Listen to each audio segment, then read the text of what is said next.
profissionais que trabalham com idosos, não sou um médico, não sou um enfermeiro, mas os ajudantes de habitação, os fisioterapeutas, terapeutas da fala, que é também importante, e por outro lado, mostrar à população tubacense, à comunidade tubacense, os trabalhos que já foram realizados pelo curso da Gente da Geometria. Vamos ter vários convidados, que já faremos mais à frente, e o professor Otávio Medeiros vai fazer então a abertura oficial do sistema. Obrigado a todos, a saúde da mesa, e não fazer os bons estudos, e vou pedir já desculpa que tenho que sair, muito atrasado, quase uma hora, trabalho no sábado de nós somos cada vez menos, cada vez mais velhos, cada vez mais sós. Portanto, acho que este curso de estudar a geriatria tem toda a atualidade, justifica-se plenamente, porque de facto a população que estamos a ver, nas nossas aulas, somos cada vez menos, porque a taxa de natalidade baixa drasticamente, somos cada vez mais velhos, porque a pirâmide está cada vez menos pirâmide, também vai estudar uma pirâmide etária, né? Como é que está uma pirâmide que devia ser feita, porque na verdade ser constituída, não está a ser, ainda tem uma base larga, cada vez mais achatada no tubo, e depois também somos cada vez mais sós, porque cada vez os cuidados com os velhinhos são cada vez mais dificultados, e mais apesar das casas, apesar de apoio ao domicílio, apesar dos lares, nós estamos a fechar escolas e creches, se se pode dizer, e faltam lares de especialidade. Justifica-se muito bem esta vossa preocupação, este curso de agentes em geriatria, e eu fico muito feliz, como diretor já da Escola Profissional do Sul João Marista da Alfeira, por ver estas iniciativas, mais iniciativas propostas pelos formadores e formados do primeiro ano, o que não será para vocês acabarem o curso, está a ser não só com a população. Se no primeiro ano fazem tanta coisa boa, o que não sabe depois quando tiverem mais estudo, mais capacidade e também mais conhecimentos, mais competências que nós dizemos modernamente. Eu desejo que o colóquio seja muito proveitoso, fico muito feliz por ver tantos jovens aqui na sala, agradeço também, em nome da escola, a todos os convidados que aceitaram o convite e várias das suas prioridades. Peço imensas desculpas, não é falta de respeito, nem pelo contrário. Pensávamos que tínhamos de ser uma coisa diferente, se o doutor Tiago abrir e ia encerrar, então ia fazer a ordem, mas nós podemos estar aqui, fazer a linha, e depois ficar fora. Depois não aconteceram assim, deve ser uma pessoa verdadeira da esposa gente, são pessoas que estão bem condicionadas. Então, desejo, de facto, que sejam os trabalhos muito proveitosos, que se aprendam também, que nós também temos pena de poder fazer com vocês, mas infelizmente, quando é para usar, é para ser bastante. Se eu está ali, para fechar, é para ser para beneficiar também do conhecimento e da amizade com vocês. Mas as pessoas não se enganam, mas eu não posso falhar. Há um conjunto de eventos que estão à espera, os desafios da Câmara de Cá, do Espaço Portugal, amanhã um fórum e trabalho, depois amanhã um dia para nós. Isto tem que se programar. Infelizmente, nós programamos o nosso programa, até para o computador, mas se faz o nosso possível. Programa à nossa maneira. Se não somos programa, tem que tirar com ele, se desirrasta. Eu disse desirrasta. Ele sabe, não desirrasta-se. Dizer a todos um bom dia, muito bom trabalho. Mais uma vez, eu peço imenso desculpa, porque as coisas que eu menos gosto é não estar presente. Os médicos de família, estou a começar a minha carreira e trabalho no Centro do Nordeste. E então eu venho-vos falar do envelhecimento e da doença, duas realidades que às vezes se confundem. E então acho que é importante desmistificar mitos e esclarecer algumas dúvidas. Quem me conhece sabe que eu não gosto de levar as coisas muito formais e tendo em conta aqui a plateia, muitos jovens, portanto vocês podem intervir, é só levantar o braço, fazer as perguntas que quiserem, podem interromper-me sempre que acharem necessário. Eu tenho a tendência de falar depressa, portanto quando acharem que eu estou a acelerar muito, dizem algo mais devagar, está bem? Eu não me importo. E então, como alguns de vós devem saber, 2012 é o ano europeu do envelhecimento e da solidariedade entre gerações. Daí a pertinência deste colóquio, não é? Nós sabemos que a população está a envelhecer. E esse envelhecimento deve-se a vários fatores, como a diminuição da taxa de natalidade. Nós sabemos que cada vez menos nascem crianças. Os casais que optam por ter filhos têm-nos cada vez mais tarde, e nós sabemos que isso aumenta a infertilidade. Quanto mais tarde nós pensamos em ter filhos, existem problemas a este nível, daí também a diminuição da taxa de natalidade. Também cada vez mais morre-se menos, não é uma coisa má, pronto, e essencialmente a esperança média de vida aumentou. E essa esperança média de vida aumentou porque as condições de vida melhoraram, não é? Todos nós sabemos que como se vivia há 50 ou 60 anos atrás é diferente das condições que nós temos agora. Nem tudo é mau, não é? Nós somos muito pessimistas e acreditamos que nós estamos sempre mal. Não, as coisas melhoraram. E há uma melhoria, houve um progresso na medicina que também contribuiu para este aumento da esperança média de vida e as pessoas têm maior acessibilidade a esses cuidados, não é? Tanto médicos, como de enfermagem e de outros técnicos. E isto tudo influencia para este aumento da esperança média de vida.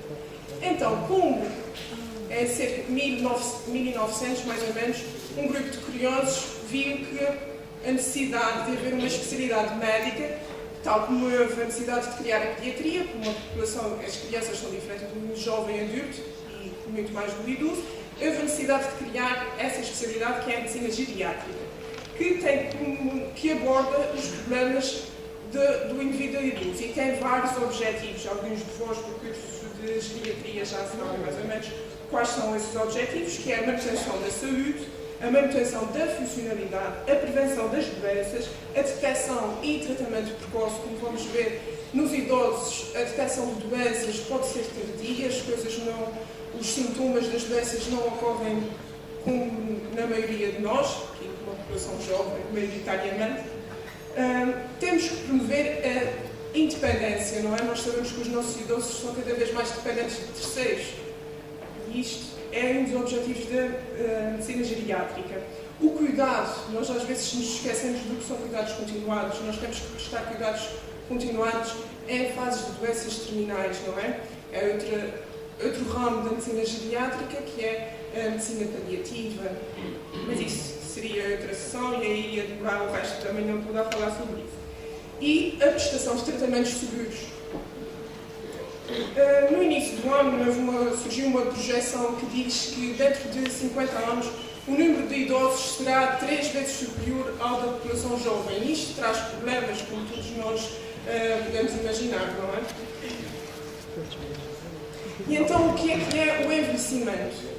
O envelhecimento não passa de uma alteração, de uma série de mudanças que ocorrem nos nossos órgãos e sistemas e que se deve a uma diminuição progressiva da funcionalidade, da nossa capacidade de reserva e de uma deteriorização dos mecanismos de controle, certo? E isto é um processo do mais natural que existe. Desde o momento da concepção até à nossa morte, nós estamos a envelhecer, certo? E é um processo universal. Contudo, é variável tanto para o próprio indivíduo, nós não envelhecemos de uma forma linear, e para diferentes indivíduos, como é fácil de perceber, né? O Sr. João e o Sr. António têm 80 anos, mas eles não envelheceram da mesma forma. Um tem mais comorbilidades do que o outro é mais ativo, não é? Isto é fácil de perceber, nós não envelhecemos todos ao mesmo ritmo. E isto deve-se a fatores genéticos, à presença de fatores de risco e a hábitos nocivos que nós tivemos durante a nossa vida, não é? E então, o que é a doença? Quando é que surge a doença? Se eu estou a tentar desmistificar que envelhecimento não é uma doença, então o que é a doença? A doença surge quando os sintomas e sinais de uma determinada patologia se sobrepõem aos do envelhecimento. Nos países subdesenvolvidos, não parece, mas Portugal ainda está no país desenvolvido e, portanto, agora o que ocorre mais são as doenças crónicas, que na população idosa são muito frequentes. E então, eu fiz aqui este diagrama, é um ciclo que aborda mais ou menos todo este trabalho. O indivíduo idoso tem maioritariamente doenças crónicas e muitos deles têm múltiplas patologias. Dos idosos, não é a doença X só acontece nos idosos, não. As doenças acontecem em todas as faixas etárias, há algumas que são mais frequentes na população idosa. E são formas de apresentação diferentes. E então, tendo em conta estas características, então as doenças dos idosos têm vários aspectos clínicos que é importante salientar, e apesar de muitos de vós não estar na área médica, ligados à área da saúde, mas se calhar todos nós aqui temos idosos. Pode ter uma pneumonia grave e ele não tem febre, portanto nós temos que estar alertas para estes sintomas atípicos. Muitos idosos também são doentes silenciosos. O que é que eu quero dizer? Por isso a sua patologia é assintomática, certo? Não dão sinais. E nós temos que estar alerta. Às vezes, quando esses idosos nos chegam à consulta, eu vou falar também da minha prática diária, as doenças se calhar já estão tão avançadas e eles às vezes dizem: senhor, olha, isso é de idade. Isto é um erro. Nós não podemos nos descartar na nossa idade como as coisas são normais. De facto, nós sabemos que as coisas acontecem, mas nós temos que trabalhar de forma a preveni-las, certo? E, como eu disse, isso tudo leva a que essas doenças, o diagnóstico seja tardio e, consequentemente, o seu tratamento eficaz acontece mais tarde. Isso pode ter consequências graves para o bem-estar do nosso idoso. E, muitas vezes, essas apresentações dessas doenças surgem como síndromes geriátricos.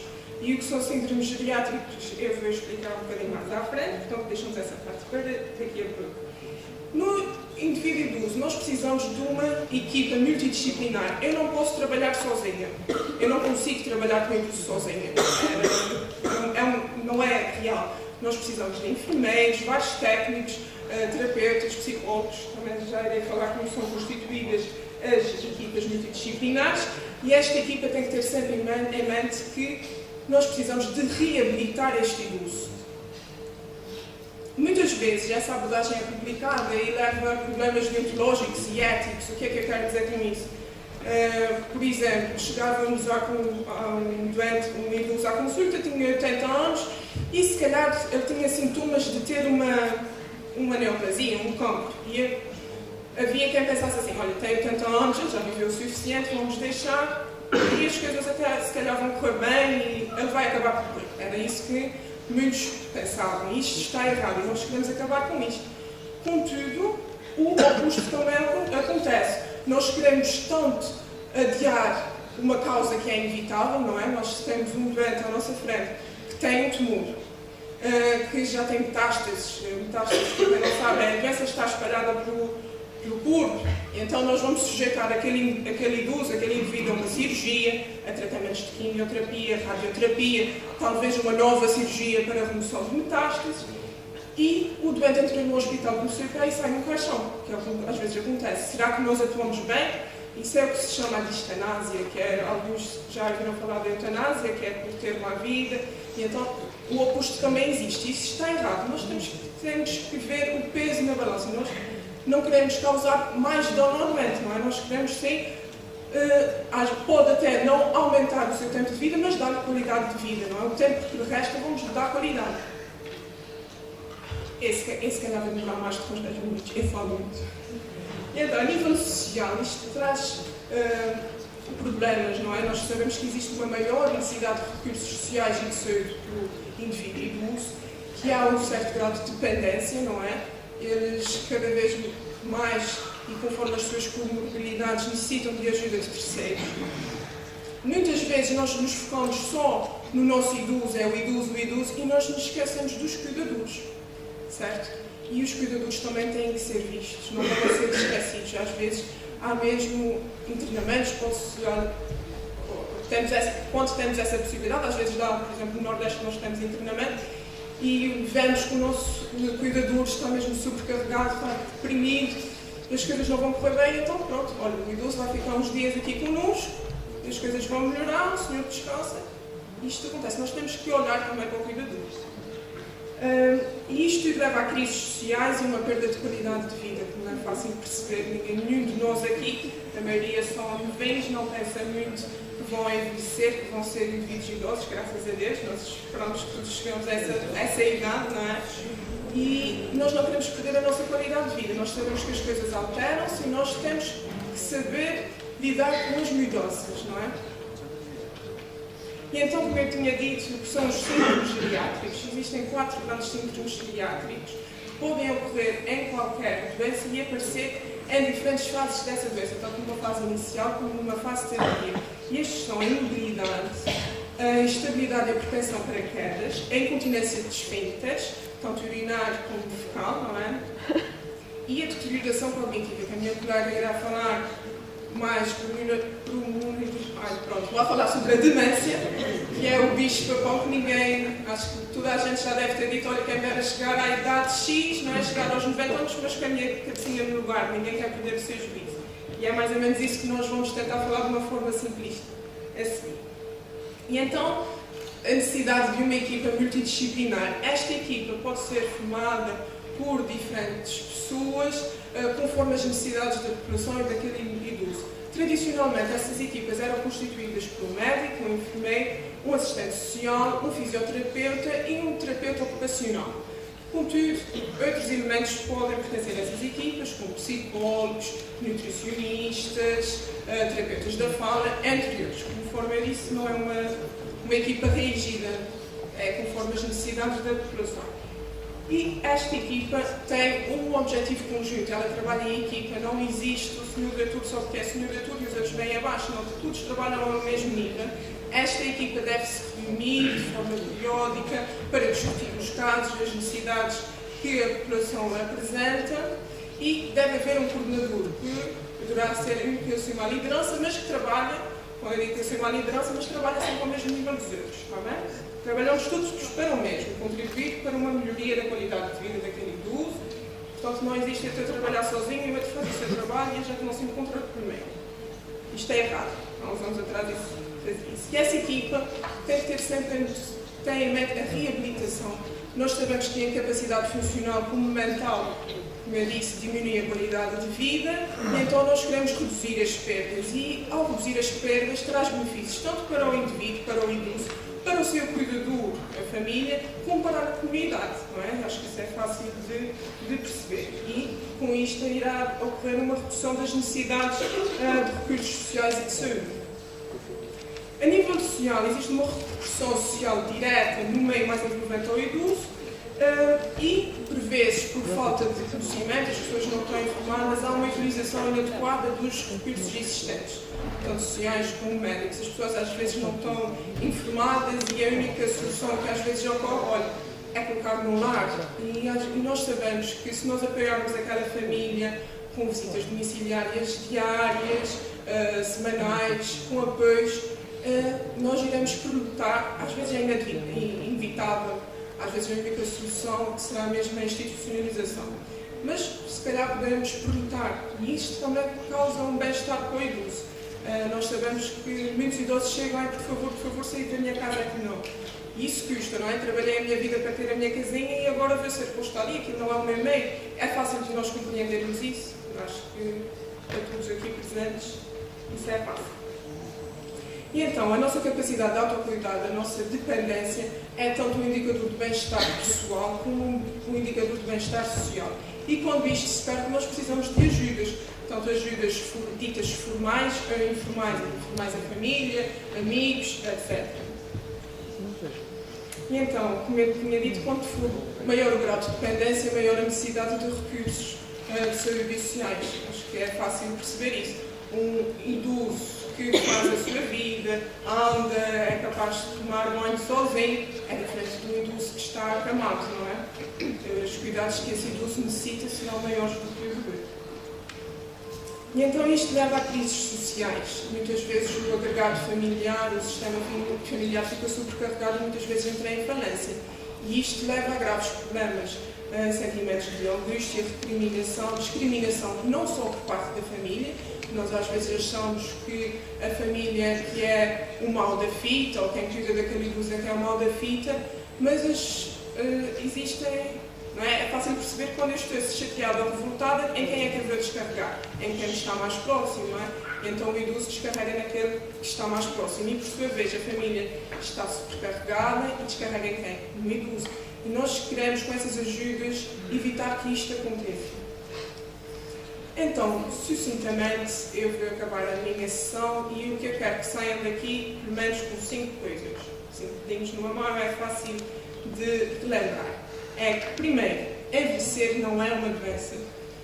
Queremos todos envelhecer e graças a Deus, se calhar, chegaremos a essa fase de uma forma digna. Nós não queremos perder a nossa dignidade e queremos envelhecer com saúde. E é isto que também se trata esta sessão. Outra, nós temos que ter conta as características do indivíduo idoso. Não podemos generalizar todos os indivíduos. O indivíduo idoso não é a mesma coisa que um indivíduo jovem. A necessidade de uma abordagem multidisciplinar. Não podemos ser egoístas e trabalhar sozinhos. Temos que trabalhar com todos. Certo? Promover a reabilitação e assegurar os cuidados integrais e continuados a esse indivíduo. E pronto, e terminei a minha sessão. Espero que tenham gostado. Se tiverem dúvidas.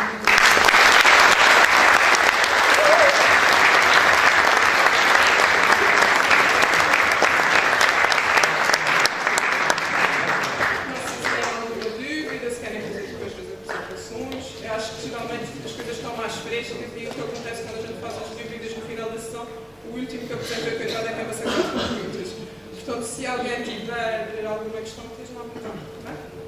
Não há? Aqui os mais jovens ainda não estão muito alerta para essa situação, não é? Ainda falta tempo para chegar a essa fase. Chegaremos todos lá. Obrigada. Então, sendo assim, a doutora Joana vai continuar a apresentação.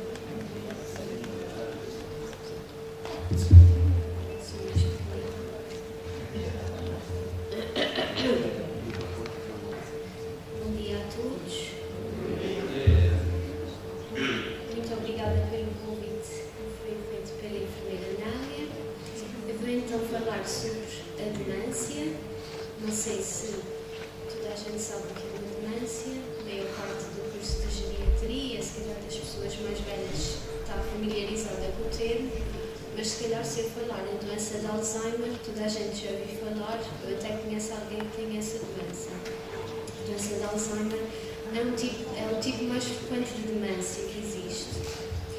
Porquê que eu trouxe este tema? Primeiro, como já foi referido, pelo envelhecimento da população. No censo de 2011, a população idosa acima dos 65 anos já corresponde a quase 20%, ou seja, 1 em cada 5 portugueses corresponde a uma pessoa idosa. E à medida que aumenta esse número de idosos e que aumenta a esperança média de vida, aumenta também a incidência das demências. Por outro lado, a demência também acarreta uma alta morbilidade, ou seja, tem um grande impacto na qualidade de vida dos idosos com esse tipo de patologia. Então, o que é uma demência? Uma demência é uma doença crónica que surge ao nível do nosso cérebro e que é de caráter progressivo, ou seja, tem sempre tendência a piorar. Pode haver alturas em que a doença está estabilizada, não há um agravamento, mas ao longo do tempo a tendência é sempre para haver um agravamento dos sintomas.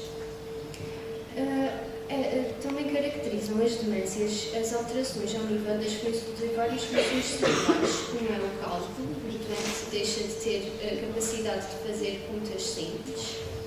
Tem alterações ao nível da aprendizagem, não consegue reter informação nova, não consegue aprender. Tem alterações da linguagem, tem alterações ao nível do juízo crítico, mas não só. Portanto, nós quando pensamos em demência e principalmente na doença de Alzheimer, aquilo que nos vem à cabeça, o sintoma mais frequente é a perda de memória.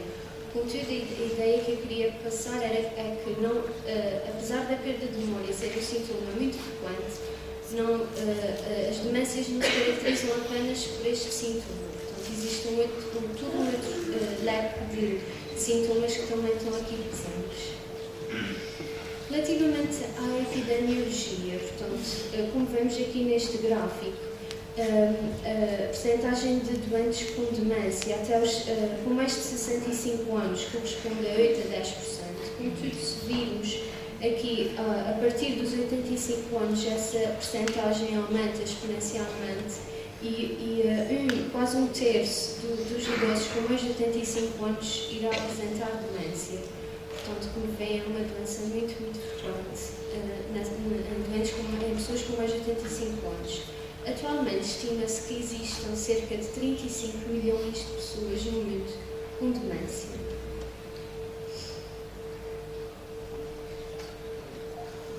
Então, as alterações ao nível da memória.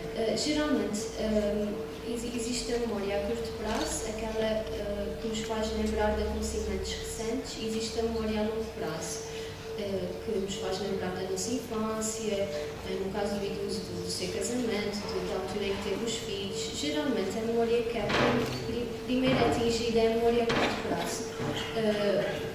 Por exemplo, o que o doente fez no fim de semana passado, nas últimas férias, ele começa a se deixar a perceber desse tipo de situações. Em casos mais graves, até deixa de se conseguir lembrar do que fez há 5 minutos atrás. A gente pode fazer-lhe uma pergunta e ele, se calhar, a seguir volta a fazer a mesma pergunta porque se esqueceu do que nós lhe dissemos. Por outro lado, também se esquece do mundo das coisas, apesar de ele conseguir ver aquilo que é, ele não consegue encontrar a palavra necessária para nomear determinada coisa.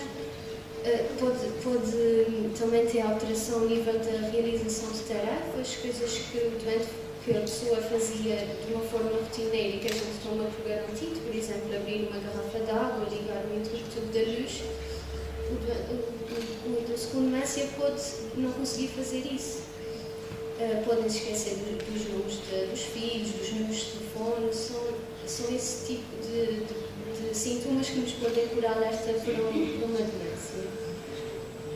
Aqui, pronto, existem demências que têm tratamento, mas que são um grupo muito pequenino.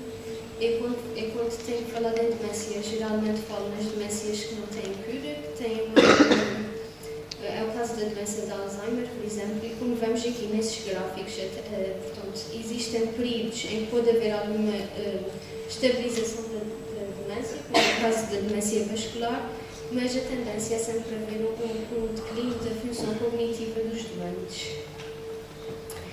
Então, relativamente aos déficits cognitivos, já falamos na perda de memória, já falei também acerca dos déficits da linguagem. O doente deixa de conseguir, pode não encontrar uma palavra, ou então se encontrar uma palavra, às vezes é uma palavra que não tem nada a ver naquele contexto. Pergunta-se uma coisa e ele responde outra completamente diferente. Os déficits de cálculo, que eu já referi. A alteração visoespacial tem a ver com ambientes que antes eram muito familiares para um idoso, por exemplo, a sua própria casa. Ele deixa de reconhecer a casa como sua e então imagina o stress do idoso se vê nessa situação, sente-se perdido, sente-se confuso, não sabem em que lugar é que estão. A praxia, que tem a ver então com a dificuldade em abrir torneiras, em coisas, funções básicas que ele antes conseguia e que deixa de conseguir. Relativamente às alterações de comportamento e da personalidade, o indivíduo com demência pode apresentar um comportamento que é considerado impróprio, uma pessoa considerada normal. Pode ter alteração do sono, nomeadamente do sono reparador. Existem alguns tipos de demência que podem dar alterações na alimentação. O doente pode ter uma apetência maior por alimentos mais doces. Em termos de sexualidade, aqui também pode haver alterações, quer com um aumento da libido, quer com uma diminuição da libido. E em fases mais avançadas da demência, geralmente podem ocorrer também delírios, alucinações e até problemas com a continência.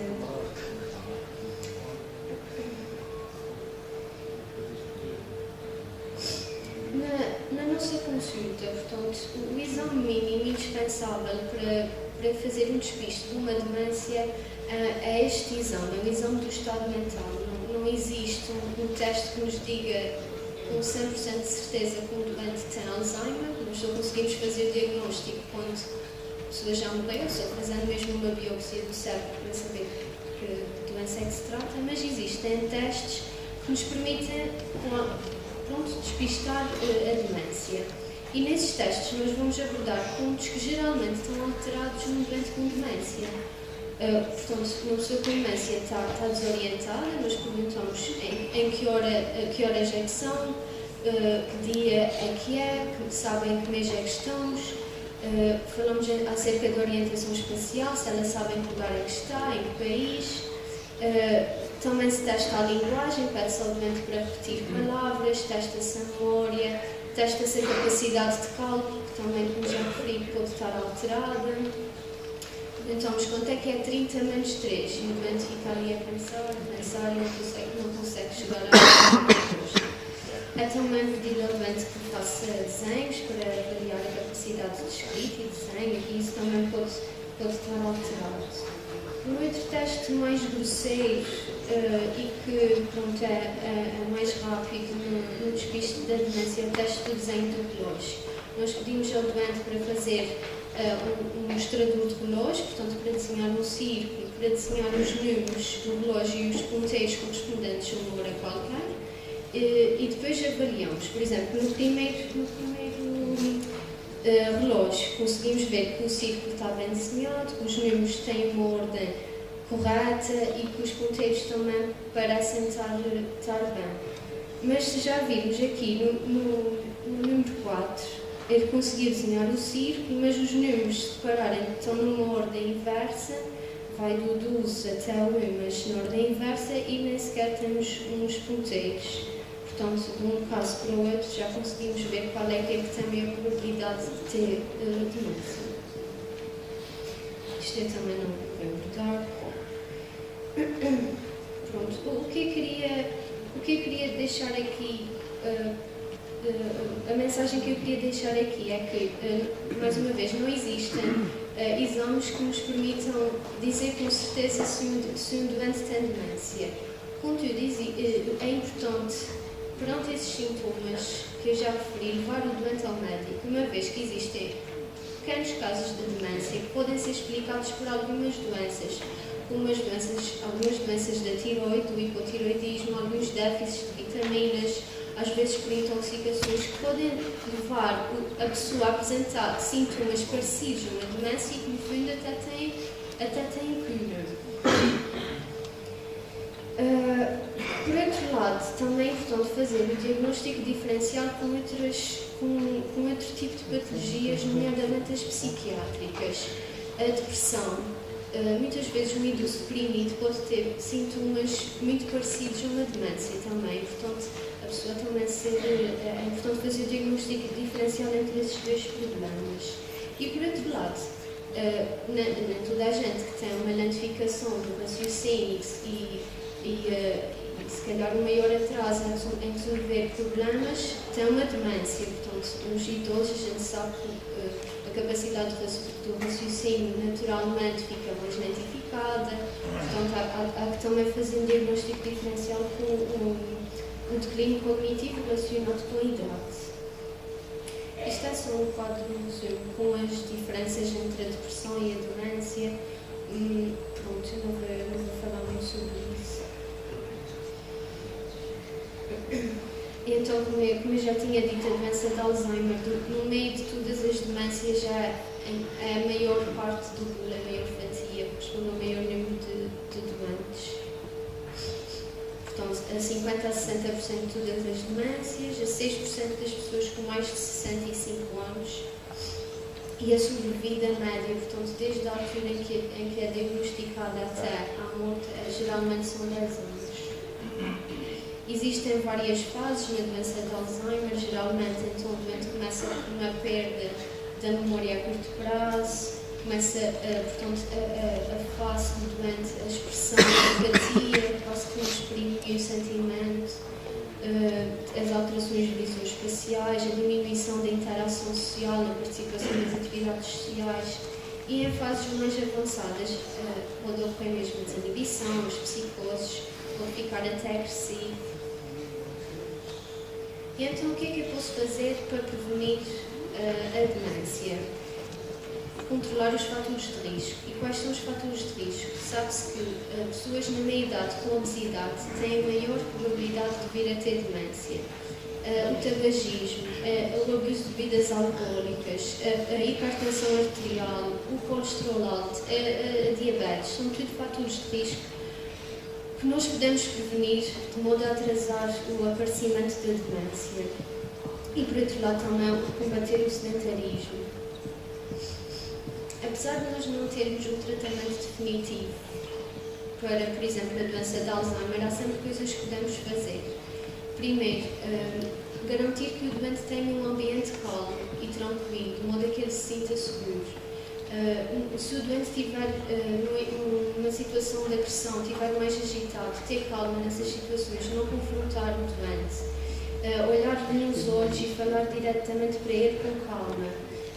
Pode também ser importante pequenas coisas, como luzes de presença à noite, para evitar quedas, para ele não se sentir tão desorientado e tão confuso. Fechos de segurança, arranjar rótulos para identificar, para a pessoa não ficar tão desorientada. E, por outro lado, também promover grupos de apoio para os cuidadores, que muitas vezes também sofrem um grande desgaste ao cuidar de doentes com esse tipo de patologia. E pronto, era isso.